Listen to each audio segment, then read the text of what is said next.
राम राम शेतकरी मित्रांनो, ही आपल्या आता 25 मेची कापूस आहे.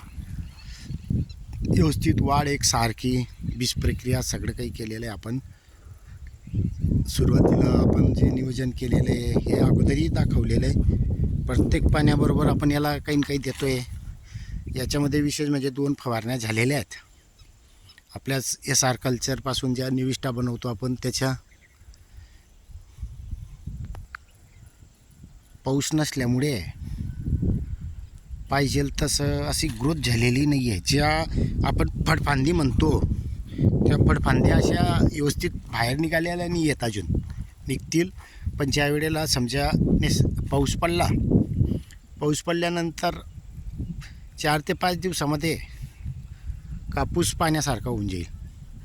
कारण दरवर्षी तसंच असतं, जोपर्यंत पाऊस पडत नाही तोपर्यंत आपण कृत्रिम पद्धतीने किती पाणी द्या पाहिजे तसं हे होत नाही. आणि विशेष म्हणजे आता संध्याकाळचा टाईम झालेला आहे, त्यामुळे पण असं नाजाळू पीक आहे. ते संध्याकाळी कापूस हा ऑटोमॅटिक अंग सोडून देतो, याला लाजाळू बी म्हणतात. संध्याकाळचे 6:30 वाजलेले आहेत आणि विशेष म्हणजे आता वाटतं येईल बुवा आज पाऊस, कारण ह्या भागमध्ये असं पाऊस पडतोय असं चिन्ह दिसतंय. आणि कुठेतरी शितळे थेंब थेंब म्हणतात त्याला, थेंब थेंब पडतोय.